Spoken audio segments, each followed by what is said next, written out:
গল্পকথন by নূর চ্যানেলে আজকে আপনারা শুনবেন হুমায়ুন আহমেদের লেখা হিমু সিরিজের দ্বিতীয় উপন্যাস দরজার ওপাশে। আজ এর প্রথম পর্ব। ঘুমের মধ্যেই শুনলাম কে যেন ডাকলো, হিমু, এই হিমু। গলার স্বর একই সঙ্গে চেনা এবং অচেনা। যে ডাকছে তার সঙ্গে অনেক আগে পরিচয় ছিল, এখন নেই। মানুষটাকে ভুলে গেছি, কিন্তু স্মৃতিতে তার গলার স্বর রয়ে গেছে। পুরুষালী ভারী গলা, একটু শ্লেষা জড়ানো। আমি আধঘুমে জবাব দিলাম, কে? কেউ উত্তর দিল না। ভয়াবহ ধরনের নীরবতা। আমি আবার বললাম, কে? কে ওখানে? ছোট্ট করে কেউ যেন নিঃশ্বাস ফেলল। আশ্চর্য নিঃশ্বাস ফেলার শব্দটাও আমার চেনা। টুকটুক করে দুবার শব্দ হলো দরজায়। দরজার ওপাশের মানুষটি চাপা গলায় ডাকলো, হিমু, এই হিমু। আমার অস্বস্তি বোধ হতে লাগলো। ঘর অন্ধকার, গাঢ় অন্ধকার। রাতে বৃষ্টি হচ্ছিল বলে দরজা জানালা বন্ধ করে শুয়েছি। রেডিয়াম ডায়ালের টেবিল ঘড়ি ছাড়া আর কিছুই দেখতে পাওয়ার কথা না, কিন্তু সব কিছু পরিষ্কার দেখছি। ওই তো দেয়ালের ক্যালেন্ডারগুলো দেখা যাচ্ছে। ক্যালেন্ডারের লেখাগুলি পর্যন্ত পড়তে পারছি। এর মানে কি? এটা কি তাহলে স্বপ্ন? পুরো ব্যাপারটা ঘটছে স্বপ্নে। দরজার ওপাশে কেউ নেই, চেনা এবং অচেনা গলায় আমাকে কেউ ডাকছে না। ঘুমের মধ্যে স্বপ্ন দেখছি এবং ঘুমের মধ্যেই বুঝতে পারছি এটা স্বপ্ন। স্বপ্নটা শেষ পর্যন্ত দেখতে ইচ্ছে করছে না। আমি দরজা খুলে দেখতে চাই না দরজার ওপাশে কে দাঁড়িয়ে আছে। আমার জানার কোনো ইচ্ছে নেই ভারী গলায় কে আমাকে ডাকছে। আমি জেগে ওঠার চেষ্টা করছি, জাগতে পারছি না। কেউ আমাকে স্বপ্নের শেষটা দেখাতে চায়, আমি দেখতে চাই না। প্রচণ্ড অস্বস্তিতে ঘুমের মধ্যে ছটফট করতে করতে আমি জেগে উঠলাম। ঘরের হাওয়া গরম হয়ে আছে, দরজা জানালা সব বন্ধ, কিছু দেখা যাচ্ছে না। আমি বাতি জ্বালালাম। স্বপ্নে দেয়ালে যে জায়গায় ক্যালেন্ডার ছিল সেখানে ক্যালেন্ডার নেই। খাটের নিচে চকচক শব্দ হচ্ছে, প্রায়ই হয়। কিসের শব্দ আমার জানা নেই। ইঁদুর হবে না, ইঁদুর টকটক শব্দ করে না। আমি হাতড়ে হাতড়ে দরজা খুললাম। ভোর হয়েছে, আলো হয়ে গেছে চারদিক। আমার দরজা জানালা বন্ধ ছিল বলেই ঘর অন্ধকার অন্ধকার ছিল।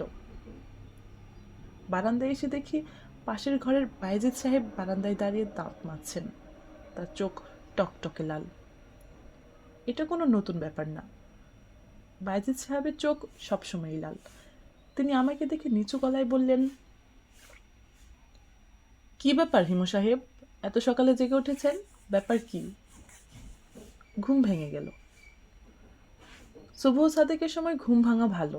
এই সময় আল্লাহ পাক বেহেশতের জানালা খুলে রাখেন। ওই জানালা দিয়ে বেহেশতের হাওয়া আসে পৃথিবীতে। ওই হাওয়া যাদের গায়ে লাগে তারা বেহেশতবাসী হয়। কে বলেছে আপনাকে?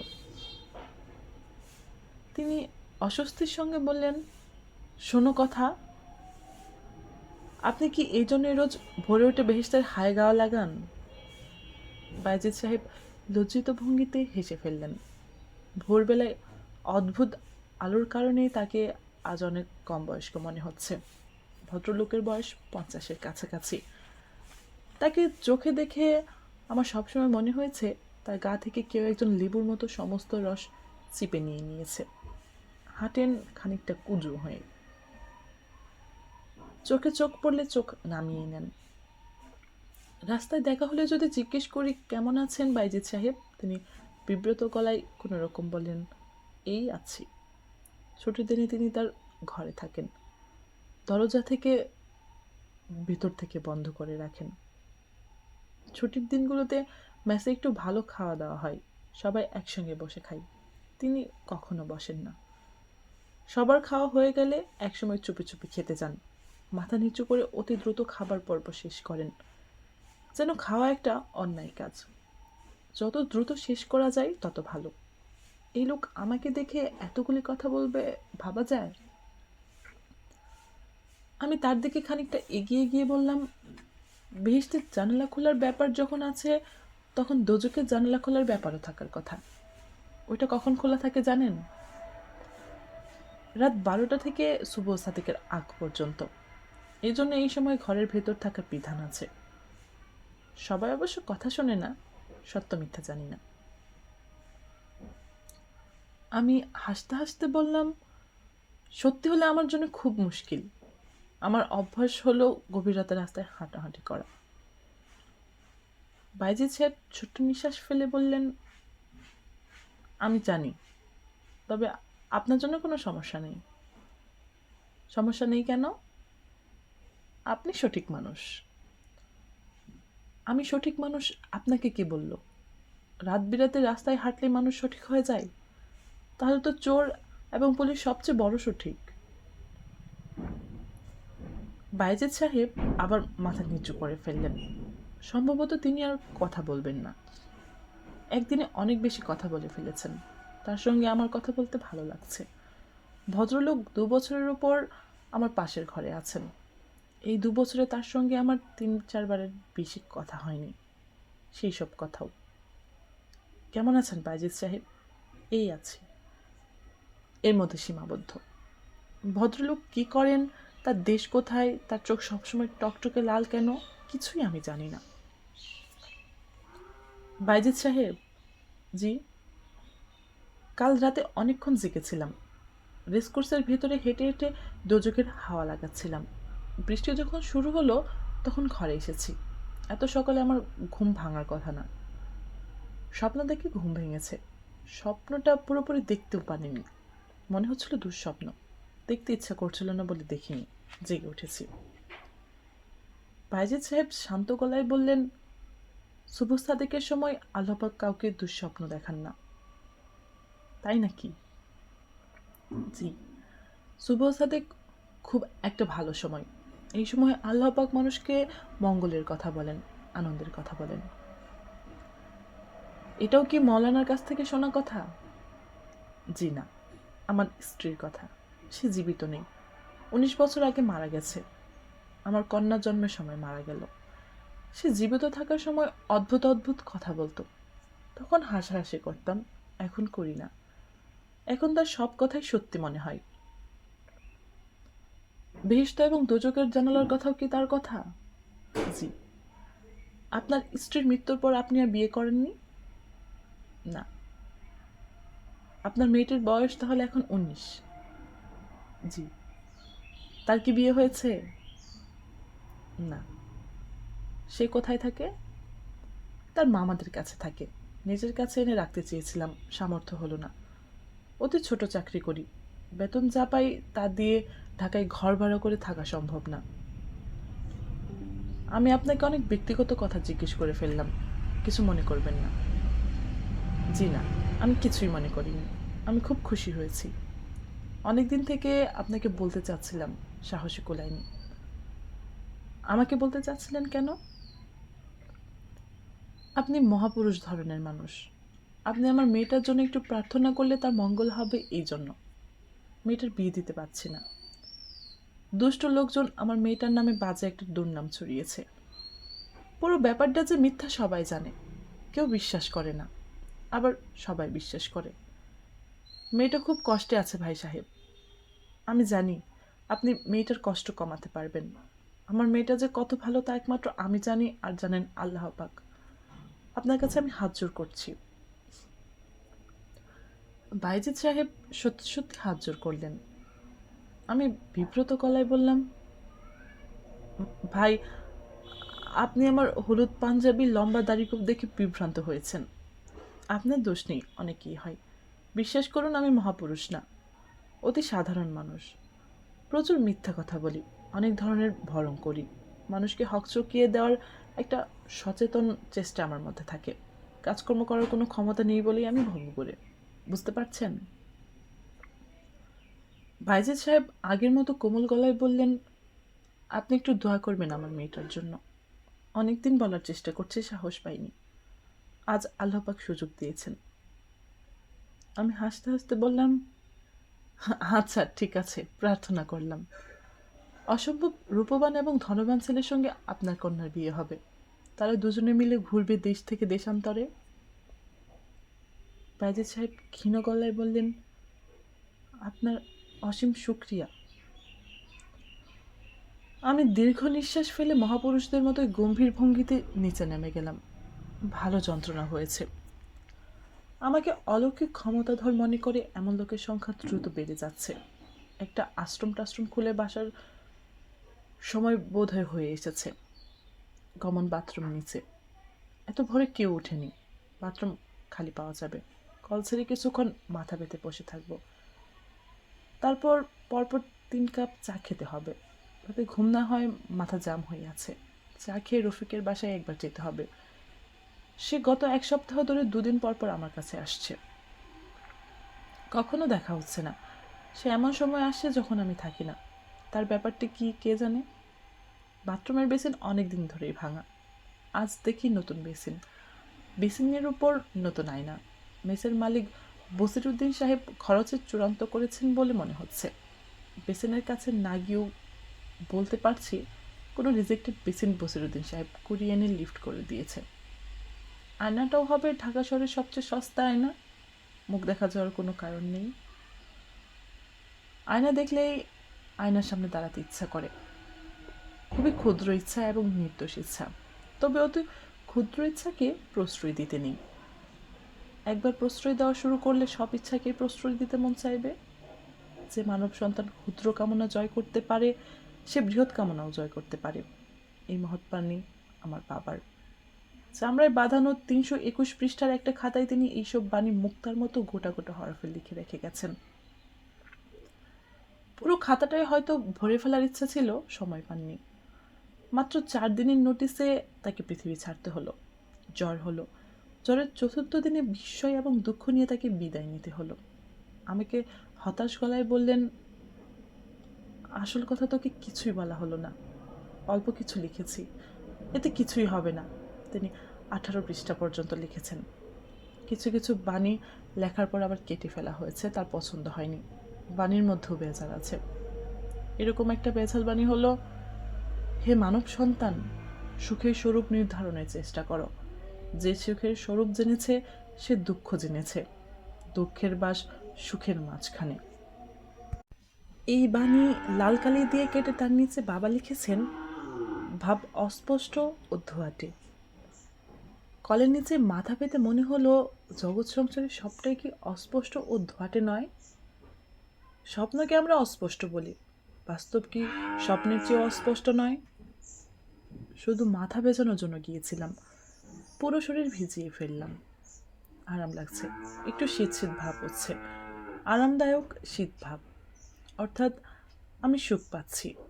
এই সুখের স্বরূপ জানলেই দুঃখ কি তা জেনে ফেলব। ভেজাল বাণী তাই বলেছে। চোখ বন্ধ করে কলের নিচে মাথা পেতে আছি। সারাদিন এভাবে বসে থাকলে কেমন লাগবে? চোখ বন্ধ থাকায় বৃষ্টির মতো লাগছে। মনে হচ্ছে আষাঢ় মাসের মুষল বর্ষণে কাঁপেতে আছি। মেসের ঠিকাঝি ময়নার মার কথা কানে না এলে কল্পনা আরও ফেলানো যেত। ময়নার মা চলে এসেছে। সে কথা না বলে এক মুহূর্ত থাকতে পারে না। আশেপাশে কেউ নেই বলে কথা বলছে বাসনগুলোর সঙ্গে। মানুষের সঙ্গে কথা বলে তেমন কৌতূহলী হতাম না। বাসন কুসনের সঙ্গে কথা বলছে বলে কৌতূহলী হয়ে শুনতে হচ্ছে। মানুষ শুধু যে প্রাণী জগতের সঙ্গে সম্পর্ক স্থাপন করতে চায় তা নয়, জড়জগতের সঙ্গেও চাই। ময়নার মা চাপা গলায় গম্ভীর বেদনার সঙ্গে বলছে, স্যাপটা থালা, আমিও স্যাপটা, তুইও স্যাপটা। আমার স্যাপটা কপাল, তোরও স্যাপটা কপাল। কান্দা ভাঙা ডেস কি? তোর যেমন কান্দা ভাঙ্গা, আমারও কান্দা ভাঙ্গা। তোর কান্দা ভাঙছে আমি ময়নার মা, কদিকে আমার কান্দা কে ভাঙছে? ময়নার মার কথা শোনার ইচ্ছে করছে, ক্ষুদ্র এবং নির্দোষ ইচ্ছা। এটা ঠিক হচ্ছে না। কলের পানি আরো জোরে জোরে পড়লে ভালো হতো। পানিতে আর জোর নেই। আমি বাথরুম থেকে বের হয়ে এলাম। ময়নার মা আমাকে দেখে লম্বা ঘুমটা দিল। ঘুমটার আড়াল থেকে বলল, আব্বার শরীরটা বালা? সে গোড়া থেকেই আব্বা দূরে থাকছে, নিষেধে কাজ হয়নি। ভালো। তুমি কেমন আছো ময়নার মা? আমি হইলাম আপনার কান্দা ভাঙ্গা ট্যাগ। আপনার মাথার দরদ কমছে? কয়েকদিন হচ্ছে না। বদ্যিগা নামের একখান তেল আছে, মাথার দরদে খুব আরাম। আপনার আইনে দিম। আচ্ছা দিও। দেশের বাড়িতে কেউ নাই, যাওয়া পড়ে না, আপনার জন্যই যাম। আমি চুপ করে রইলাম। আমার দিক থেকে কোনো সাড়া পেলে সে কথা বলা থামাবে না। মাথায় দরদ ভালা জিনিস না। ময়নার বাবা মরল মাথার দরদে। ফাল্গুন মাসে আমারে প্রথম কইল, আজকে আমি যাবো না, মাথার মধ্যে দরদ। আমি কইলাম, এইটা কেমন কথা? মাথার দরদ হইছে বললে কামে কামাই করবেন? যান কামে যান। তা ধরেন মানুষটা গেল। ময়নার মার এই গল্প আরো কয়েকবার শোনা, আবারও শুনতে হচ্ছে। ভেজা কাপড়ে দাঁড়িয়ে গল্প শুনছি, শুনতে মোটেও ইচ্ছা করছে না। গল্পটা আবার বলতে পেরে সে কতটা আনন্দ পাচ্ছে আমি ঠিক ততটা বিরক্ত হচ্ছি। সব মিলে সমান সমান। রফিকের কাছে যাব বলে ভেবেছিলাম, তার প্রয়োজন হলো না। ভেজা কাপড়ে দোতলায় উঠে দেখি রফিক বারান্দায় রিং ধরে দাঁড়িয়ে আছে। অত্যন্ত সুপুরুষ একজন মানুষ। আমার ধারণা সে ছেঁড়া শার্ট গায়ে দিয়ে দাঁড়িয়ে থাকলেও তাকে রাজপুত্রের মতো লাগবে। সে সেভ করেনি, মুখে খোঁচা খোঁচা দাড়ি, তারপরেও এত সুন্দর দেখাচ্ছে। আমি আনন্দিত গলায় বললাম, কি রে, কি খবর রফিক? রফিক একবার আমার দিকে তাকিয়ে চোখ সরিয়ে নিল, জবাব দিল না, চুপ করে রইল। প্রশ্ন করলে সে কখনো জবাব দেয় না। আগে কিছুটা দিত, ইদানিং একেবারেই দিচ্ছে না। ব্যাপারটা যত অস্বাভাবিক মনে হচ্ছে, আসলে তত অস্বাভাবিক না। প্রশ্ন করলে চুপ করে থাকার কারণে সে নিজেই ব্যাখ্যা করেছে। সেই ব্যাখ্যা আমার কাছে গ্রহণযোগ্য বলেই মনে হয়েছে। স্কুলে পড়ার সময় স্যারেরা তাকে প্রশ্ন করতেন, পড়া ধরতেন। সে যে উত্তরে দিত, মার খেতে হতো। মার খেতে খেতে প্রশ্নের উত্তরই তার এক ধরনের ভীতি জন্মে গেছে। প্রশ্ন করলে জবাব দেয় না, গম্ভীর হয়ে থাকে। মাঝে মাঝে প্রশ্নের উত্তরে ফোঁস করে নিঃশ্বাস ফেলে। তার কাছে কিছু জানতে হলে এমনভাবে জিজ্ঞেস করতে হয় যেন কখনো প্রশ্ন বলে মনে না হয়। দাঁড়া, কাপড় ছাড়ি, তারপরে চা খেয়ে আসি। তুই কয়েকবার আমার খোঁজ করেছিস, ব্যাপার কি? রফিক চুপ করে রইল। চুপ করে থাকবে জানা কথা, শেষের দিকে প্রশ্ন করা হয়েছে। আমি কাপড় ছাড়লাম। শার্ট প্যান্ট পরতে পরতে বিরক্ত গলায় বললাম, কাঠের মতো দাঁড়িয়ে থাকলে তো কোনো লাভ হবে না, কিছু বলার থাকলে বলে ফেল। তোর কোনো মন্ত্রীর সঙ্গে পরিচয় আছে? কেন? রফিক নিঃশ্বাস ফেলল, কিছু বলল না। আমি হতাশ গলায় বললাম, তুই যা বলার বলে চলে যা, আমি নিজ থেকে কিছু জিজ্ঞেস করব না। চাকরি চলে গেছে, সাসপেনশন অর্ডার হয়েছে। ও আচ্ছা। আমি কিছুই করিনি। সুপারিনটেন্ডেন্ট ইঞ্জিনিয়ার এসেছিল, আমাকে অনেক প্রশ্ন করলেন, আমি জবাব দিলাম না। উনি মনে করলেন আমি ইচ্ছা করে বেয়াদবি করছি। যারা তোকে চেনে, তোর সঙ্গে কাজ করে, তারা তো তোর স্বভাব চরিত্র জানে। তারা কিছু বলল না? তারা তো জানে তোকে কিছু জিজ্ঞেস করলে তুই চুপ করে থাকিস। রফিক নিঃশ্বাস ফেলে বলল, কেউ আমার পক্ষে কিছু বলেনি রে। আমার সাসপেনশন অর্ডার হয়, সবাই খুশি। কেউ আমাকে দেখতে পারে না। তোকে দেখতে পারার তো কোনো কারণ নেই।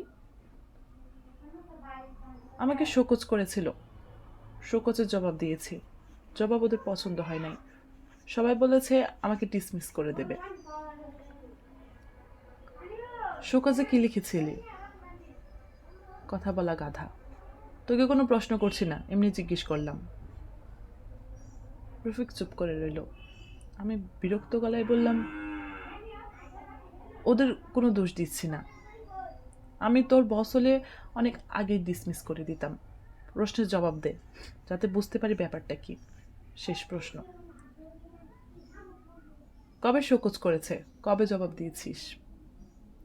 এক বাক্যের ডাবল প্রশ্ন। রফিক শুধু ফোঁস করে নিঃশ্বাস ফেলল। আমি জবাবের জন্য অপেক্ষা করলাম না, চা খাবার জন্য রওনা হলাম। রফিক ক্ষীণ স্বরে বলল, অনেক আজে বাজে কথা শোকজে লিখেছে। আমি নাকি কাজ জানি না, কাজের প্রতি আমার আগ্রহ নাই, ইনসাবর্ডিনেশন, মনটা খারাপ হয়েছে।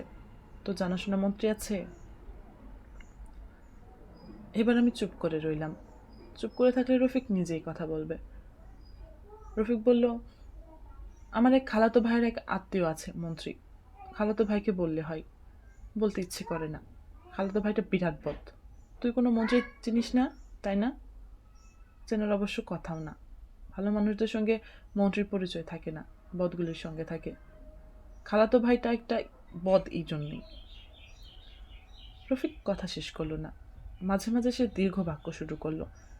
যেই মুহূর্তে মনে করে অনেক বেশি কথা বলা হয়ে গেল, সেই মুহূর্তে চুপ করে যায়। বাক্যটা শেষ পর্যন্ত করে না। চায়ের টেবিলে দুজন মুখোমুখি বসলাম। রফিক নাস্তা করে এসেছে কিনা জিজ্ঞেস করা অর্থহীন। জবাব দেবে না। দুজনের নাস্তা দিতে বললেই ভালো। রফিক, এই সপ্তাহে তোদের বাড়িতে যাব। তোরা তো এখনো নারায়ণগঞ্জ ড্রেজার কলোনিতে থাকিস। জবাব দিতে হবে না। উপরে নিচে মাথা নাড়, তাহলে বুঝবো। রফিক মাথা নাড়ল। নদীর কাছে না তোদের বাড়ি? রফিক আবার মাথা নাড়ল। তুই এক কাজ করতে পারবি? নদীর তীরে বাড়ির ভেতর দুটো গর্ত করে রাখতে পারবি? মানুষ সমান গর্ত, যেন গর্তে ঢুকলে শুধু মাথাটা বের হয়ে থাকে। কাজটা করতে হবে পূর্ণিমার আগের দিন। রফিক বিরস গলায় বলল, আচ্ছা। গর্ত কেন করতে হবে, কি ব্যাপার, কিছুই জিজ্ঞেস করলো না। এই স্বভাবই তার না। পূর্ণিমার দিন তার বাড়িতে উপস্থিত হলে দেখা যাবে সে ঠিকই গর্ত করে বসে আছে। পরোটা ভাজি দিয়ে গেছে, রফিক খাচ্ছে না। অর্থাৎ সে বাড়ি থেকে নাস্তা করে বের হয়েছে। ভোর রাতে রওনা না হলে এত সকালে কেউ ঢাকায় পৌঁছাতে পারে না। এত ভোরে কে তাকে নাস্তা বানিয়ে দিয়েছে? তার বউ। বছরখানেক আগে রফিক বিয়ে করেছে। যতদূর জানি মেয়েটি চমৎকার। আপন পর বলে তার মধ্যে কিছু নেই, সবাই আপন। প্রচণ্ড মাথা ব্যথা নিয়ে একবার রফিকের কাছে গিয়েছি। তার স্ত্রীর সঙ্গে সে বাড়ির প্রথম দেখা। সে রাগী গলায় বলল, মাথা ব্যথা করছে, আমাকে বলেননি কেন? আমি মাথা ব্যথার এমন এক মাসাজ জানি 2 মিনিটে ব্যথা উধাও হবে। দেখি মাথা নিচু করেন তো। বউয়ের সঙ্গে তার মিল হয়নি। বউ বেশিরভাগ সময় বাপের বাড়িতে থাকে। জিজ্ঞেস করলে জবাব দেবে না জানি, তবু জিজ্ঞেস করলাম। বউ তো সঙ্গে থাকে না, বাপের বাড়ি থাকে। বাপের বাড়ি। আসে না তোর এখানে? আর আসবে না। রফিককে খুব চিন্তিত বা বিষাদগ্রস্ত মনে হলো না। কখনো মনে হয় না। দুঃখিত বা বিষাদগ্রস্ত হবার ক্ষমতা সম্ভবত তার নেই। আমি সিগারেট ধরালাম। রফিকের দিকে প্যাকেট বাড়িয়ে দিতেই সে ছোট্ট নিঃশ্বাস ফেলে বলল, সিগারেট খাই না, বউ পছন্দ করে না। তোর কোনো চেনা মন্ত্রী নাই? মন্ত্রী ছাড়া কিচ্ছু হবে না রে। আমি হালকা গলায় বললাম, একজন মন্ত্রীকে আমি খুব সামান্য চিনি, জহিরের বাবা। জহির আমার সঙ্গে স্কুলে পড়তো। দেখি ওনাকে বলে কোনো ব্যবস্থা করা যায় কি না। চিন্তা করিস না। আমি চিন্তা করি না। তবে সমস্যা কি জানিস? আমি একটা কোনো কথা বললেই তো মন্ত্রী শুনবে না। তিনি যেন মন দিয়ে আমার কথা শুনেন, সেই ব্যবস্থা করতে হবে। আরেক কাপ চা খাবি? রফিক জবাব দিল না, মাথা নিচু করে বসে রইল। সে মনে হলো আরো সুন্দর হয়েছে। বসে আছে কেমন হতাশ ভঙ্গিতে। বড় মায়া লাগছে। রফিকের সঙ্গে আমার পরিচয় কলেজে ওঠার পর। কোনো একটা সমস্যা হলেই সে আমার কাছে এসে সমস্যাটা বলে নিশ্চিত হয়ে যায়। এখন সে বাড়ি যাবে পুরোপুরি চিন্তামুক্ত হয়ে। পঞ্জিকা দেখে পূর্ণিমার দিন গর্ত করে অপেক্ষা করবে আমার জন্য। কোনো কারণে সেদিন ঝড় বৃষ্টি হলেও সে দমবে না।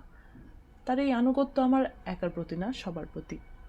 এ ধরনের অন্ধ আনুগত্য শুধু পশুদের মধ্যে দেখা যায়। রফিক পশু না, মানুষ। বুদ্ধিমান, সৎ, ভালো মানুষ ধরনের মানুষ। এমন সুন্দর একজন মানুষ যে দেখলেই মনে হয় প্রকৃতি তার এই সৌন্দর্য কোনো এক বিশেষ উদ্দেশ্যে তৈরি করেছে। সেই উদ্দেশ্য কি কে জানে? রফিক, বল, তোর মার শরীর আশা করি ভালোই আছে? বেশি ভালো না, শিগগির মারা যাবেন। কিছু খেতে পারেন না। খুব নাকি গরম লাগে। সারাক্ষণ তাল পাখা পানিতে ভিজিয়ে সেই পাখায় হাওয়া করতে হয়। ফ্যানের হাওয়া সহ্য হয় না। হাওয়া কে করে, তুই?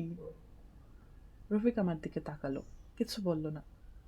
পরপর 2টি প্রশ্ন করা হয়ে গেছে, তার জবাব দেওয়ার কথা নয়।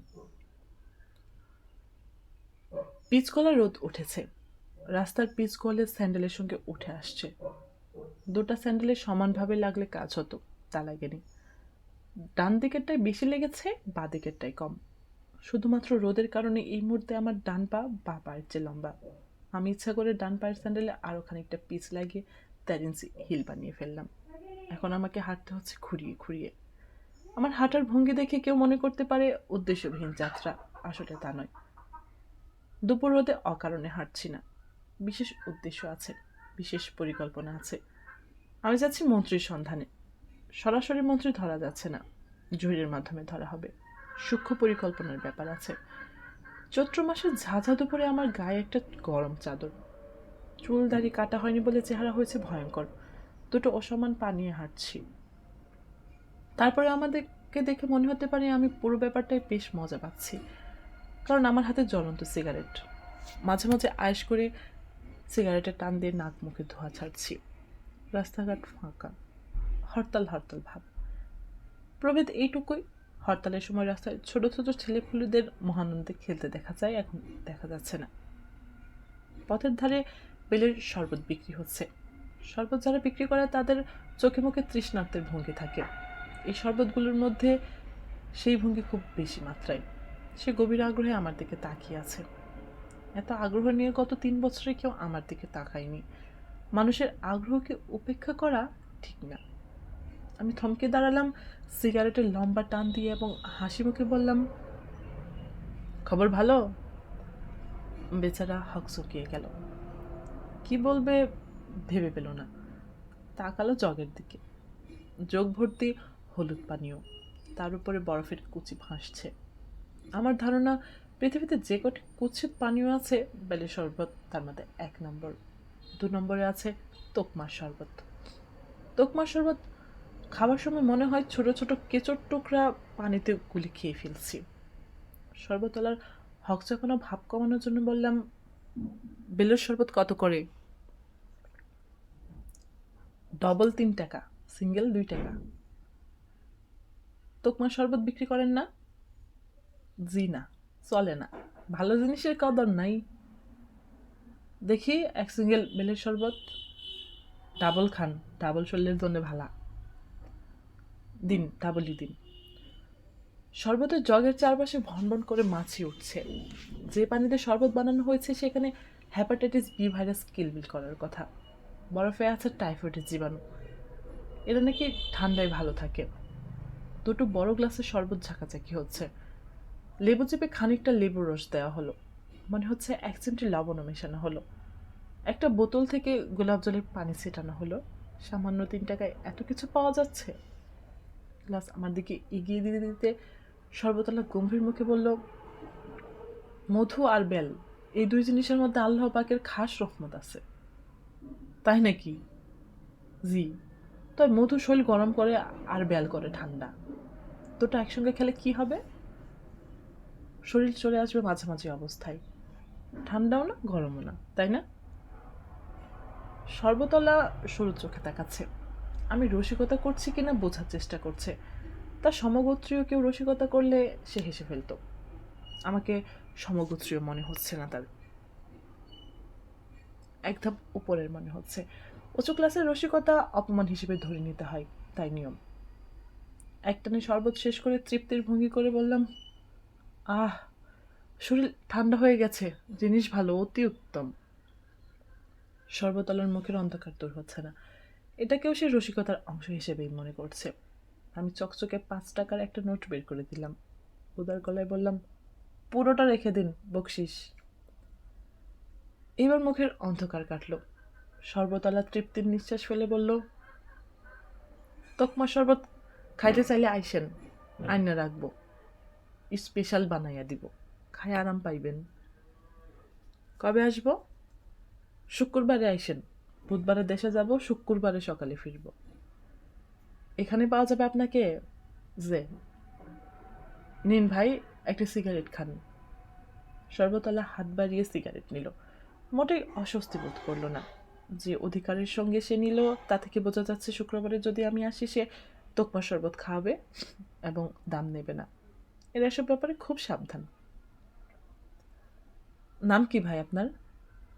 আমদাদ মিয়া। যাই, ভালো শরবত খেলাম। মনে করে আইসেন শুক্রবারে। দুপুর 2টা। চৈত্র মাসের দুপুর 2টা কারো বাড়িতে যাবার উৎকৃষ্ট সময় নয়। তারপরেও যাচ্ছি, কারণ অসময়ে মানুষের বাড়িতে উপস্থিত হবার অন্যরকম মজা আছে। আমি অল্প যে কটে বাড়িতে যাই, ইচ্ছা করে অদ্ভুত অদ্ভুত সময় উপস্থিত হই। জহিরদের বাড়িতে একবার রাত 1:30টায় উপস্থিত হলাম। জহিরের বাবা তখনও মন্ত্রী হননি। হবহব করছেন এমন অবস্থা। কলিং বেল শুনে হবু মন্ত্রী ব্যারিস্টার মোবারক হোসেন ভীতমুখে নিজেই নেমে এলেন। তার সঙ্গে তার স্ত্রী, দুজন লোক কাজের। তিনি হতভম্ব হয়ে আমার দিকে তাকিয়ে বললেন, কে? হু আর ইউ? আমার ডাকনাম হিমু, ভালো নাম হিমালয়। স্যার ভালো আছেন? আই সি, ব্যাপারটা কি? জহির আছে? আমি জহিরের বন্ধু, ঘনিষ্ঠ বন্ধু। ব্যারিস্টার সাহেব অবাক হয়ে তাকিয়ে রইলেন। তার ছেলে যে এই জাতীয় বন্ধু বান্ধব থাকতে পারে তাই তার মাথায় ঢুকছে না। অধিক শোকে পাস্তরীভূত অবস্থা। তুমি জহিরের বন্ধু? জি চাচা, খুবই ঘনিষ্ঠ বন্ধু। আমরা ঢাকা কলেজে একসঙ্গে পড়েছি।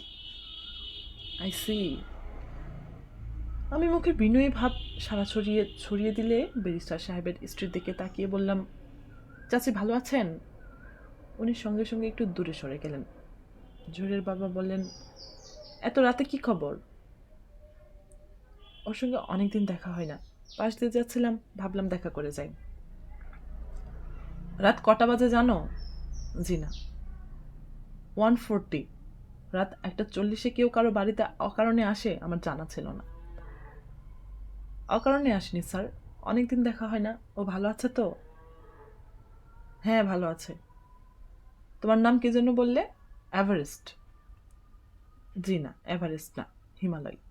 বাবা শখ করে রেখেছিলেন। ওনার ইচ্ছা ছিল আমি হিমালয়ের মতো হই। শোনো হিমালয়, এখন বাসায় যাও। আমার ধারণা তুমি নেশা টেশা করে এসেছো। নেশাগ্রস্ত মানুষের সঙ্গে হইচই করে লাভ নেই বলে চুপ করে আছি। জহিরের সঙ্গে দেখা করতে হলে সকালে বা বিকালে আসবে, আর আর্টলি টাইমে আসবে না। মনে থাকবে? জি স্যার, মনে থাকবে। আমি পা ছুঁয়ে সালাম করবার জন্য নিচু হলাম। দুজনই খানিকটা সরে গেলেন। ঠিক তখন, কার সঙ্গে কথা বলছো মা? বলতে বলতে জহিরের ছোট বোন তিতলি এসে দাঁড়ালো। আমি হাসি মুখে বললাম, তিতলি ভালো আছো? এখনো ঘুমাওনি? 1:40 বাজে। তিতলিও তার বাবা মার মতো কিংবা তাদের চেয়েও বেশি রকম চমকালো, কারণ সে আমাকে চেনে না, দেখেনি কোনোদিন। আমি জহিরের কাছ থেকে ওর নাম জানি। চেহারায় মিল দেখে আন্দাজে তিতলি বললাম, পুরো একটা পরিবারকে হকচকিয়ে দেওয়ার মধ্যে আনন্দ আছে। জহিরদের পরিবার নিয়ে এ জাতীয় আনন্দ আরও কয়েকবার পাওয়ার ইচ্ছা ছিল, তা সম্ভব হয়নি, কারণ ওই ঘটনার 6 মাসের মধ্যে জহিরের বাবা মন্ত্রী হয়ে গেলেন। কিছু কিছু লোক মন্ত্রী কপাল নিয়ে জন্মায়। জিয়া, এরশাদ, যেই থাকুক এরা মন্ত্রী হবেই। জহিরের বাবা এরকম একজন ভাগ্যবান মানুষ। মন্ত্রীদের বাড়ি রাত 1:30 বা 2টোর সময় যাওয়া সম্ভব না। সঙ্গে সঙ্গে পুলিশ অ্যারেস্ট করে থানায় নিয়ে বাসটলা দেবে। দুপুরের দিকে যাওয়া যায়। এই সময় দর্শনার্থীর ভিড় থাকে না। তবে দুপুরে ঢুকলেও সরাসরি বাড়িতে যাওয়া যায় না। গেটে পুলিশের কাছে স্লিপ দিতে হয়। সেই স্লিপ একজন ভেতরে নিয়ে যাওয়ার কাজটা করে নিতান্তই অনিচ্ছায়, যেন সে হাঁটা ভুলে গেছে। হাঁটাহাঁটি পা করে নতুন হাঁটা শিখেছে।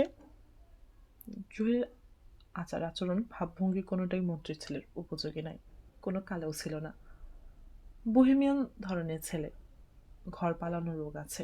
কোনো কারণ ছাড়াই দেখা যাবে হঠাৎ একদিন হাঁটা ধরেছে। কোনো বাড়ি নিজ থেকে ফিরে না, লোকজন পাঠিয়ে ধরিয়ে আনতে হয়, পত্রিকায় বিজ্ঞাপন দিতে হয়। তবে বছর কয়েকের মধ্যে পালায়নি, রোগ সম্ভবত সেরেছে। তাকে দেখলাম গেটের পুলিশ দুজনের সঙ্গে জড়িয়ে আড্ডা দিচ্ছে, মুখ ভর্তি পান, চিবুক গড়িয়ে পানির রস পড়ছে। আমি কোনো একটা মজার গল্পের মাঝামাঝি উপস্থিত হলাম। পুলিশ দুজন অত্যন্ত সন্দেহজনক দৃষ্টিতে আমার দিকে দেখতে লাগলো। চাঁদের গায়ে মন্ত্রীদের বাড়ির আশেপাশে ঘোরাঘুরি করা সম্ভবত নিষেধ। দুজন পুলিশের তীক্ষ্ণ দৃষ্টিতে তাকিয়ে আছে আমার চাদরের দিকে। জহির পানের ফেলে উঠে এলো, আমাকে হাত ধরে রাস্তার ওপাশে নিয়ে নিচু গলায় বলল, কি কাজে এসেছিস? চট করে বলে চলে যা দোস্ত। বাবা এসে যদি দেখে বারান্দায় দাঁড়িয়ে আড্ডা দিচ্ছি, সর্বনাশ হয়ে যাবে। পুলিশের সঙ্গে সঙ্গে মধ্যে আড্ডা দিই, এতেই বাবা সারাক্ষণ 99 হয়ে থাকে। বাড়িতে তোর পজিশন পুলিশের চেয়েও খারাপ। মন্ত্রী হবার পর বাবার মেজাজ যা হয়েছে, আমাকে দেখতেই পারে না। শুল কীভাবে বানানো যায় এই কায়দা জানা থাকলে বাবা নিজেই কাঠ মিষ্টিয়ে টাকে একটা শুল বানিয়ে রাখতো। সকাল বিকাল আমাকে শুলে চড়াতো। লাইফ হেল হয়ে যাচ্ছে দোস্ত। বাসায় তোর অবস্থা তাহলে কাহিল। কাহিল বলে কাহিল, গণ অবস্থা। কাজকর্ম কিছু করছিস? কাজকর্ম জানি কি যে করব। কাগজে কলমে এক প্লাস্টিক কোম্পানির অ্যাডভাইজার, মাসে 10,000 টাকা দিয়ে যায়। তাও আমার কাছে না, বাবার কাছে। তুই প্লাস্টিক কোম্পানির অ্যাডভাইজার? কি অ্যাডভাইস করিস? আরে দূর, কি অ্যাডভাইস করব? আমি প্লাস্টিকে জানি নাকি। সকালবেলার ওদের গাড়ি এসে নিয়ে যায়। আমার একটা ঘর আছে, ওইখানে বসে 3-4 কাপ কফি খাই, চলে আসি। এখন বল দোস্ত, কি জন্য এসেছিস? টাকা ধার চাইতে এলে কিছু করতে পারবো না। হাতে একটা ফোঁটা পয়সাও নেই, বিশ্বাস কর। বন্ধু বান্ধবরা আসে, চাকরি বাকরি নেই, বড় মায়া লাগে। চাকরির ব্যবস্থা তো দূরের কথা, ঘরে নিয়ে যে এক কাপ চা খাওয়াবো সেই উপায় নেই। আমার কোনো বন্ধু বান্ধব ঘরে ঢুকতে পারবে না, বাবার হুকুম। এই কি জন্য এসেছিস তাড়াতাড়ি বলে চলে যা দোস্ত। বাবা যে কোনো সময় চলে আসবে। আজকাল 3টায় সময় চলে আসে। 2 ঘন্টা ঘুমিয়ে আবার বিদায়। 3টা বোধহয় বাজে। তুই কোন সুপারিশ নিয়ে আসিস নি তো? না, বাচালি। বন্ধু বান্ধবকে এলেই বুকে ধাক্কা লাগে, মনে হয় সুপারিশ নিয়ে এসেছে। তোর ব্যাপারটা কি? এক জায়গায় যাবি আমার সঙ্গে? কোথায়? জায়গাটার নাম ড্রেজার কলোনি, নারায়ণগঞ্জের কাছাকাছি। সেখানে কি? খুব ইন্টারেস্টিং জায়গা। ড্রেজার দিয়ে নদী খুঁড়ে সেই বালি জমা করে কলোনি বানানো হয়েছে। চারদিকে চিকচিক করছে বালি। চাঁদের আলো যখন সেই বালিতে পড়ে, অসাধারণ দৃশ্য। আজ আবার পূর্ণিমা পড়ে গেল। বলিস কি? জহিরের চোখ চকচক করতে লাগলো। আমি সিগারেট ধরাতে ধরাতে বললাম, ইন্টারেস্টিং একটা প্ল্যান করে রেখেছি। রফিককে তো চিনিস, ও থেকে ড্রেজার কলোনিতে। রফিক নদীর কাছাকাছি 2টো গর্ত করে রাখবে, গলা পর্যন্ত হাইটে গর্ত। আমরা দুজন ঢুকে বসে থাকবো, ঠেসে বালি দেওয়া হবে, শুধু দুজনের মাথা বের হয়ে থাকবে। জহিরের চোখে চকচকে ভাব আরও বাড়ল। কয়েকবার ঢোক গিলল। তার ঢোক গেলাম মাছের টোপ গেলার মতো। সে ফিসফিস করে বলল, এক্সাইটিং হবে বলে মনে হচ্ছে। আমি গলা সুর আরও নিচু করে বললাম, অবশ্যই এক্সাইটিং, তাছাড়া জিনিসটা খুব সায়েন্টিফিক। এর মধ্যে আবার সায়েন্টিফিক ব্যাপার কি? পুকুরে গোসল করার সময় আমরা কি করি? সারা শরীর পানিতে ডুবিয়ে মাথা বের করে রাখি। এখানেই তাই করব, সারা শরীর মাটিতে ডুবিয়ে মাথা বের করে রাখবো। তাতে লাভ কি হবে? মাটির সঙ্গে একাত্মতা। এটা কি তোর অরিজিনাল আইডিয়া? না, এই আইডিয়া ধার করা। জগদীশচন্দ্র বসু এই জিনিস করতেন। শিলাইদহে রবীন্দ্রনাথ ঠাকুরের কুঠিবাড়িতে যখন বেড়াতে যেতেন, তখনই পদ্মার চরে গর্ত করে মাথা বের করে পড়ে থাকতেন। তার ধারণা, এতে শরীরে বায়োকারেন্ট তৈরি হয়। সেই বায়োকারেন্টের অনেক উপকারী দিক আছে। ইন্টারেস্টিং হবে তো? অবশ্যই ইন্টারেস্টিং। কল্পনার দৃশ্যটা দেখ, ধুধু করছে পালি, মাথার উপরে পূর্ণচন্দ্র, জ্যোৎস্নার বান ডেকেছে, কোথাও জনমানব নাই, চাঁদের আলোয় শুধু 2টো মাথা দেখা যাচ্ছে। কেমন ব্যাপারটা? 2টা মাথা না, একটা মাথা, শুধু তরটা দেখা যাচ্ছে। আমি গর্তে ঢুকবো না। ঘটনাটা কোনো কারণে লিক হয়ে পড়লে বাবা সত্যি সত্যি আমাকে গর্তে ঢুকিয়ে মাটি চাপা দিয়ে দেবে। মাথা বের করে রাখার কনসেশন নেবে না, রিস্ক নেওয়া ঠিক হবে না। তবে আমি অবজারভার হিসেবে থাকবো। চল যাই। আমরা নারায়ণগঞ্জের বাসে উঠে পড়লাম। জহির বলল, আজ সত্যি সত্যি জ্যোৎস্না তো? সত্যি জ্যোৎস্না, পঞ্জিকা দেখ বের হয়েছে। ব্যাপারটা যেমন কল্পনা করে রেখেছিলাম তেমন হলো না। দেখা গেল ড্রেজার কলোনি জায়গাটা জনবহুল, বাড়িঘর কিচকিচ করছে। এরই মধ্যে একটা ফাঁকা জায়গায় রফিক 2টো গর্ত করে বিরস মুখে বসে আছে। সে একানা, তার সঙ্গে আরও লোকজন আছে। লোকজন তাকে বিরক্ত করে মারছে, প্রশ্নে প্রশ্নে ব্যতিব্যস্ত করে ফেলছে। এখানে বিষয় কি ভাইজান? লাশ পোতা হবে? লাশ কি 2টা? রফিক সব প্রশ্নের জবাবে হাই তুলছে। আমাদের দেখে নিশ্চিন্ত হয়ে উঠে দাঁড়ালো।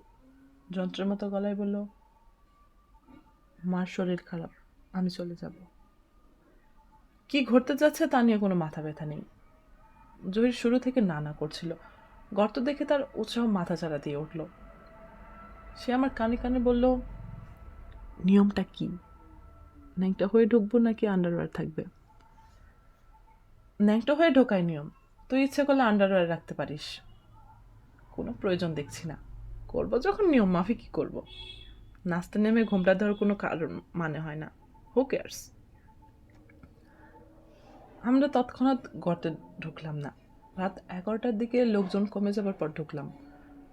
রফিক বিরস মুখে কোদাল দিয়ে বালি ফেলতে ফেলতে বলল, আমি থাকতে পারবো না, তোদের মাটি চাপা দিয়ে বাসায় চলে যাব। মার শরীর খুবই খারাপ, আমার মোটেই ভালো লাগছে না, মনে হচ্ছে লোকজন জমে একটা কেলেঙ্কারি হবে। জহির বলল, তুই চলে যা, আমরা ম্যানেজ করে নেব, শুধু ভোরবেলা এসে আমাদের মাটি খুঁড়ে বের করিস। তোদের শার্ট প্যান্ট কি করব? বাসায় নিয়ে যাব না পাশে রেখে দেব? জহির বলল, শার্ট প্যান্ট আগুনে পুড়িয়ে দে, আমার আর এইসবের দরকার নাই। আমি প্রকৃতির সন্তান, মাটিতে গর্ত করে বসে থাকা যে এমন এক্সাইটিং আগে জানতাম না। গায়ে কাটা দিচ্ছে। রাত 12টার মধ্যে আমাদের চারপাশে হাজারখানেক লোক জমে গেল। শুধু মানুষ না, পশুরাও ব্যাপারটা খুব উৎসাহ পাচ্ছে। দুটো কুকুর আমাদের ঘিরে ক্রমাগত ঘেউ ঘেউ করছে। লোকজনের প্রশ্নেরও কোনো সীমা নেই। ভাই সাহেব, আপনারা কারা? এখানে কি করতেছেন? জিন্দা কবর নিয়েছেন? আপনারা থাকেন কোথায়? আমি কোনো প্রশ্নেরই জবাব দিচ্ছি না, তবে জহির প্রতিটি প্রশ্নেরই জবাব দিচ্ছে। উচ্চ শ্রেণীর দার্শনিক জবাব। রাত 11টার দিকে মনে হলো পুরো নারায়ণগঞ্জের মানুষ জড়ো হয়েছে। বিকট হইচই। জহির বলছে, আপনারা হইচই করছেন কেন? নীরবতা কাম্য, দয়া করে নীরব থাকুন। প্রকৃতি নীরবতা পছন্দ করে। 1:30টার দিকে পুলিশ চলে এলো। ওসি সাহেব দুজন কনস্টেবল নিয়ে নিজে এসেছেন। ওসিরা সহজভাবে কোনো কথা বলতে পারেন না, ইনিও পারলেন না। হুঙ্কার দিলেন, কি হচ্ছে এসব? আপনারা কারা? জহির শীতল গলায় বলল, অত্যন্ত জটিল প্রশ্ন। মানুষ এই ফিলোসফিক প্রশ্নের মীমাংসা কত 2000 বছর ধরে করার চেষ্টা করছে, মীমাংসা হয়নি। আপনারা আন্ডার অ্যারেস্ট, উঠে আসুন। জহির হিমশীতল গলায় বলল, আন্ডার অ্যারেস্ট মানে? মস্করা করছেন? আমরা দেশের কোন আইনটি ভঙ্গ করেছি দয়া করে বলুন। বাংলাদেশ প্যানাল কোডের কোন ধারায় আছে যে গর্ত করে বসে থাকা যাবে না? আপনারা যদি পানিতে শরীর ডুবিয়ে থাকতে পারে, তাহলে মাটিতে পারবে না কেন? ওসি সাহেব যুক্তি তর্কে গেলেন না। কনস্টেবল দুজনকে হুকুম দিলেন আমাদের টেনে তুলতে। জহির হুঙ্কার দিয়ে বলল, আমি কে পরিচয় দিলে আপনি কিন্তু ভাই প্যান্ট নষ্ট করে ফেলবেন। প্যান্ট পাঠাতে হবে ধোপার কাছে, ডাবল চার্জ নেবে। ওসি সাহেব সেপাইকে বললেন, এই পাগলার গালে একটা চট দাও। সেপাই সঙ্গে সঙ্গে ঝেড়ে লাথি বসিয়ে দিল। জহির হুমড়ি খেয়ে পড়ে গিয়েছিল। বালি ঝাড়তে ঝাড়তে বলল, বুঝলেন ভাই সাহেব, আপনাকে এমন জায়গায় ট্রান্সফার করা হবে যে 1 পয়সা ঘুষ পাবেন না। হালো টাইট হয়ে যাবে। একটা টেলিফোন নাম্বার দিচ্ছি, টেলিফোন করে জেনে নিন আমি কে। পরিচয় জানার সঙ্গে সঙ্গে আদরে আদরে প্রাণ অতিষ্ঠ করে ফেলবেন। ওসি সাহেব বিরক্ত মুখে বললেন, পুলিশের আদর কত প্রকার ও কি কি কিছুক্ষণের মধ্যেই জানতে পারবেন। আমরা থানার দিকে রওনা হলাম। উৎসাহের জনতার বড় একটা অংশ আসছে আমাদের পিছু পিছু। জহির আমার কানের কাছে মুখ নিয়ে ফিসফিস করে বলল, যতটা এক্সাইটিং হবে ভেবেছিলাম তার চেয়ে 10 গুণ এক্সাইটিং হয়েছে। এই জাতীয় প্রোগ্রাম আরও ঘন ঘন করতে হবে। নেক্সট পূর্ণিমা কবে? পূর্ণিমাগুলো 1 মাস পর পর আসে না 15 দিন পর পর? সিস্টেমটা কি? তেল ও জ্বালানি মন্ত্রী ব্যারিস্টার মোবারক হোসেন সত্যি সত্যি জহিরের বাবা। এই পরিচয় পাওয়ার পর ওসি সাহেবের মুখের হাত তেলাপিয়া মাছের মতো বড় হতে লাগলো এবং ছোট হতে লাগলো।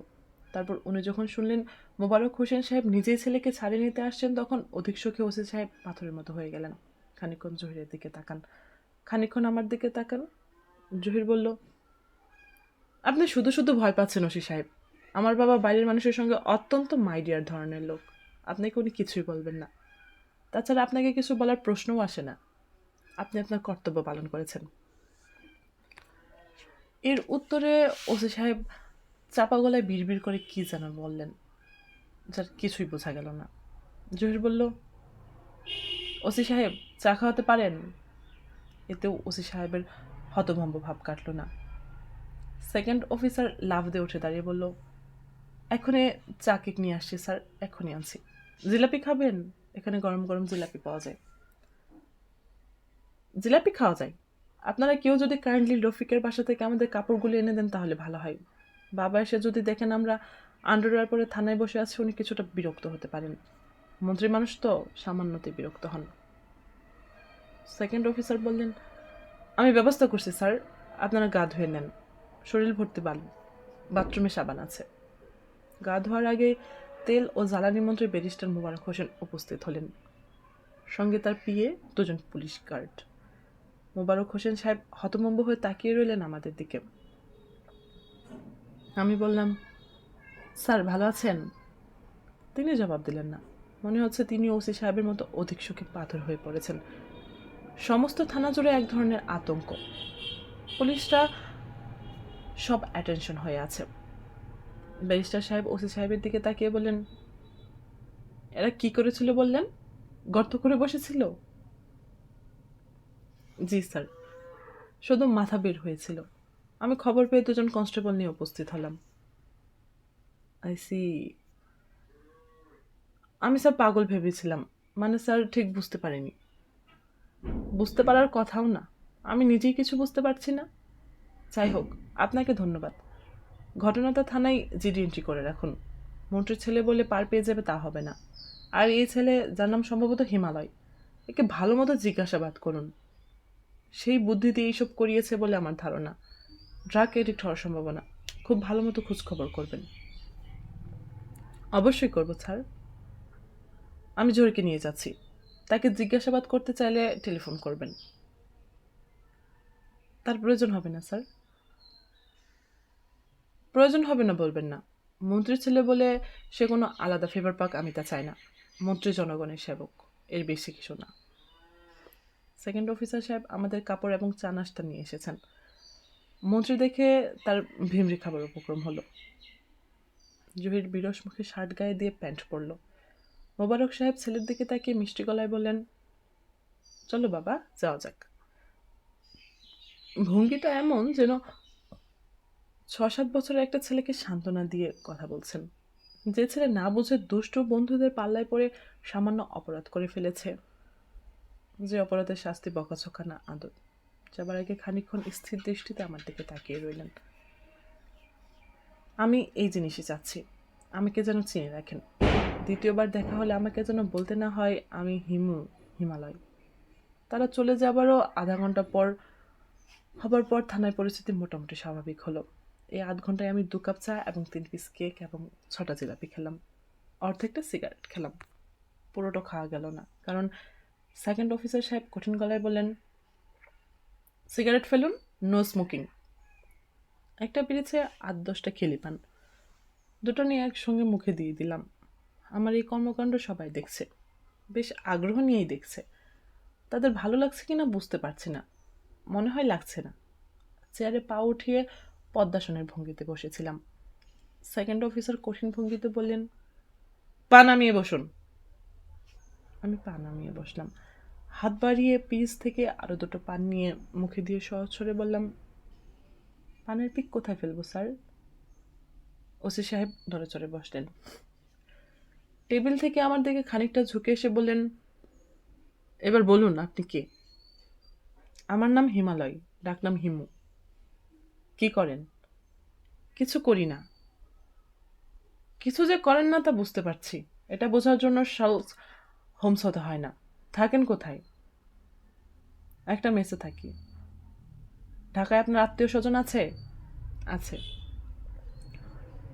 ওসি সাহেব ড্রয়ার থেকে কাগজ এবং পেন্সিল বের করলেন। থানায় এই এক মজার জিনিস দেখলাম, সব কাজকর্ম পেন্সিলে। সম্ভবত ইরেজার ঘষে লেখা মুছে ফেলার চমৎকার সুযোগ আছে বলেই পেন্সিল। ওসি সাহেব শুকনো মুখে বললেন, এক এক করে আত্মীয়দের নাম বলুন, ঠিকানা বলুন, টেলিফোন থাকলে টেলিফোন নাম্বার দিন, সব লিখে নেব। আমি বললাম, যেসব প্রশ্নের উত্তর লেখার দরকার নেই সেগুলো আগে করুন। সেগুলো আগে করব কেন? কারণ আপনার পেন্সিলটা ভোঁতা, শার্পনার দিয়ে শার্প করতে হবে। এখন কোন শার্পনার খুঁজে পাবেন না। ওসি সাহেব পেন্সিলের দিকে তাকালেন।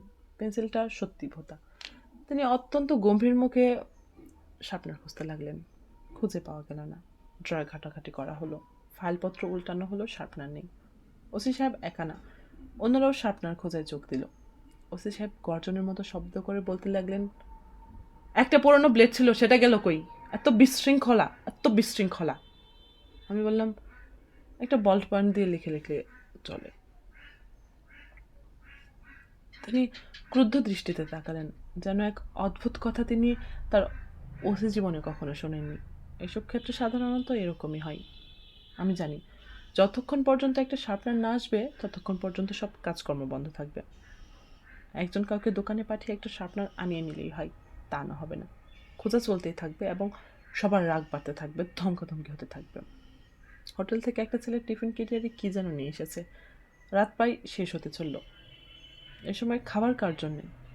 ওসি সাহেব নিতান্ত অকারণে তার উপর ঝাঁকে উঠে বললেন, এই হারামজাদা, হা করে দাঁড়িয়ে আছিস কেন? এটা কি রং দেখার জায়গা? কেউ আমার দিকে লক্ষ্য করছে না, কাজেই আবার পা উঠিয়ে বসা যাক। ওসি সাহেব আবার আমার দিকে তাকিয়ে বললেন, বলুন আপনি কি করেন?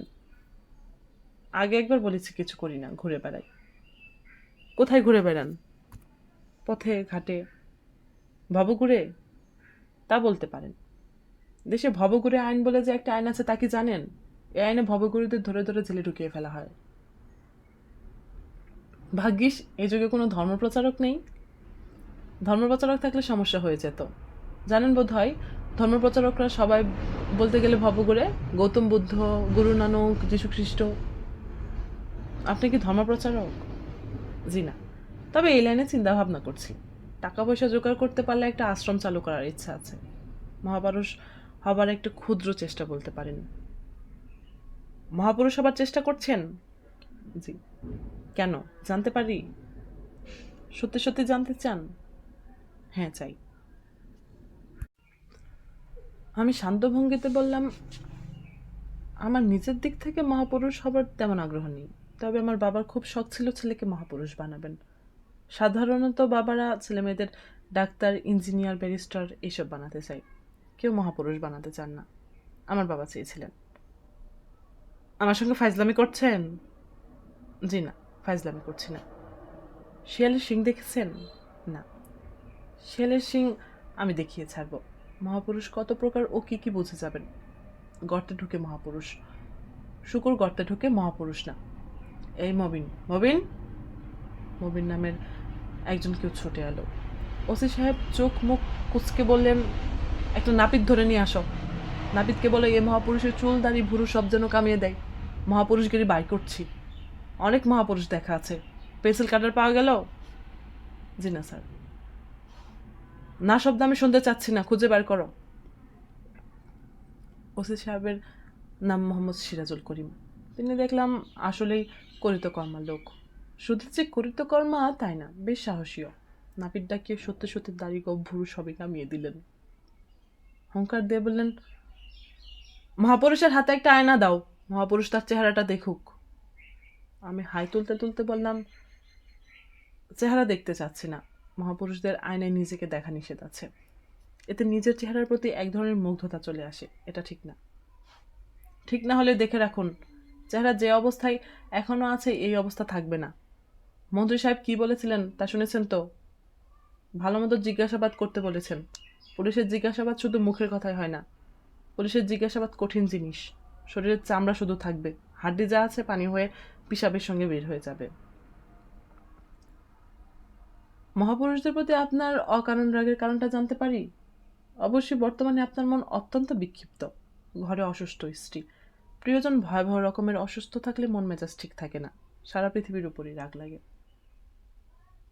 ওসি সাহেব সরু চোখে তাকিয়ে রইলেন। আমি আসলে আন্দাজে একটা ঢিল ছুঁড়েছি। মাঝে মাঝে আমার আন্দাজ খুব লেগে যায়। এটা মনে হচ্ছে লেগে গেছে। মন্ত্রী দেখার পর ওসি সাহেবের যে অবস্থা হয়েছিল এখনও সেই অবস্থা। মনে হচ্ছে হাত পা শক্ত হয়ে গেছে। তেলাপিয়া মাছের মতো মুখের হা বড় হচ্ছে, ছোট হচ্ছে। ওসি সাহেবের গলার আওয়াজ খানিকটা নিচে নামলো। তিনি অস্বস্তির সঙ্গে বললেন, আমার স্ত্রী যে অসুস্থ এটা কি করে জানলেন? আমি হাসলাম, জবাব দিলাম না। একজন প্রবীর শ্রেণীর ভবিষ্যৎ বক্তা কথা বলবেন খুব কম, প্রশ্ন করলে অন্যদিকে তাকিয়ে হাসবেন। তার কি অসুখ সেটা বলতে পারবেন? না, আমি তো ডাক্তার না। তার এই রোগের কি কোনো ওষুধ আছে? অবশ্যই আছে। সৃষ্টিকর্তা এমন কোনো অসুখ তৈরি করেননি যার প্রতিষেধক তার কাছে নেই। আমাকে দয়া করে কিছু জিজ্ঞেস করবেন না, আমি রোগের ওষুধ সম্পর্কে জানি না।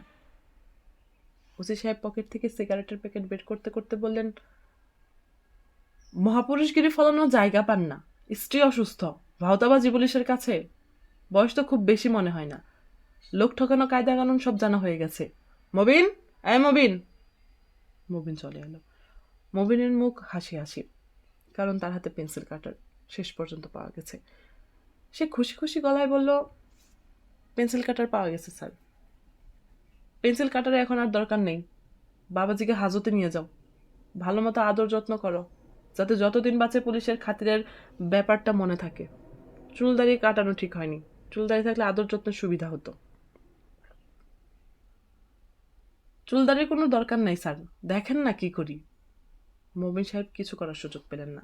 তার আগে তেল ও জ্বালানি মন্ত্রী মোবারক হোসেন সাহেব আমাকে ছেড়ে দেওয়ার জন্য টেলিফোন করলেন। জোরে চাপাচাপিতে এটা করলেন বলাই বাহুল্য। আমি যে খুব আনন্দিত হলাম তা না, পুলিশে মার খাবার চেষ্টা আমি অনেক দিন ধরেই করছি। ব্যাপারটা সম্পর্কে শুধু শুনেছি, অভিজ্ঞতা হয়ে যাওয়া ভালো। হেলাল গুন্ডা বলে একজনের সঙ্গে আমার খুব ভালো পরিচয় আছে। তার কাছে শুনেছি, মারের সময় ব্যথা পাচ্ছি ভাবলেই ব্যথা পাওয়া যায়, ব্যথা পাচ্ছি না ভাবলে আর ব্যথা পাওয়া যায় না। আমি থানা থেকে ছাড়া পেলাম রাত 3টায়। এত রাতে আর ঢাকায় ফিরলাম না, চলে গেলাম নারায়ণগঞ্জ লঞ্চ টার্মিনালে। রাত কাটাবার জন্য লঞ্চ টার্মিনাল খুব ভালো জায়গা, অনেক খালি লঞ্চ বাঁধা থাকে, নজর এড়িয়ে তার একটাই ঢুকে পড়তে পারলে হয়। চুপি চুপি চলে যেতে হয় ছাদে, চাদর মুড়ি দিয়ে টানা ঘুম দিলেই হয়। লঞ্চের লোকজন এলে ভাববে তাদেরই কেউ। আমার সঙ্গে চাদর আছে, শরীর থেকে ঘুমিয়ে পড়ার কোনো সমস্যা না। তাই করলাম। ঘুম ভাঙলো ভোর রাতে, লঞ্চ চলছে। কখন যাত্রী উঠলো, কখন লঞ্চ ছাড়লো কে জানে। হুহু বাতাসে রীতিমতো শীত ধরে গেছে। আকাশে থালার মতো বড় চাঁদ, নদীর দুপাশে গাছপালা চাঁদের আলোয় পরিষ্কার দেখা যাচ্ছে। মনে হচ্ছে এরা সবাই জেগে আছে। উথাল পাথাল জ্যোৎস্নায় গাছপালা ঘুমোতে পারে না, ঘুমিয়ে পড়ে মানুষ। আমার চোখে ঘুম জড়িয়ে আসছে। চাদর দিয়ে সারা শরীর ঢেকে চাঁদের আলো থেকে নিজেকে আলাদা করে আমি ঘুমোতে গেলাম, ঘুম আসছে না। বারবারই মনে হচ্ছে একটা ছোট ভুল করা হয়েছে। ঢাকা ছাড়ার আগে রূপার সঙ্গে দেখা করে আসা দরকার ছিল। ঢাকার বাইরে যতবারই যাই এই কাজটা করি, এইবারই শুধু করা হলো না। মানুষের টেলিপ্যাথিক ক্ষমতা থাকলে চমৎকার হতো। লঞ্চের ছাদ থেকে রূপার সঙ্গে কথাবার্তা শুরু করা যেত। হ্যালো, হ্যালো রূপা, তুমি তুমি কোথায় এখন? লঞ্চের ছাদে। লঞ্চের ছাদে মানে? লঞ্চ করে যাচ্ছ কোথায়? জানি না। কি পাগলের মতো কথা বলছো? তুমি লঞ্চে করে যাচ্ছ আর তুমি জানো না কোথায় যাচ্ছ? আমরা কে কোথায় যাচ্ছি কেউই তা জানি না। আবার ফিলোসফি শুরু করলে? শোনো দার্শনিক, এগুলো নিতান্ত নিম্ন শ্রেণীর ফিলোসফি। 5,000 বছর ধরে কপচানো। সত্যি করে বলো তো কোথায় যাচ্ছ? জানি না। জানো না? না। জগতে পরম সত্য কি জানো রূপা? জগতে পরম সত্য হচ্ছে জানি না, আই ডোন্ট নো। এই ফিলোসফিটা কেমন লাগলো? ঘুম এসে যাচ্ছে। কাল্পনিক কথাবার্তা আজকের মতো থাক। ননস্টপ বদল চলছে, রেলিং দেওয়া নেই, গড়িয়ে পড়ে না গেলেই হয়। সম্মানিত শ্রোতা, গল্পকথন বাই নূরে হিমু সিরিজের দ্বিতীয় উপন্যাস দরজার ওপাশে প্রথম পর্ব এখানেই সমাপ্তি। পরবর্তী পর্ব অন্য কোনো দিন আপলোড করা হবে। গল্প ভালো লাগলে লাইক অ্যান্ড সাবস্ক্রাইব করবেন। ধন্যবাদ।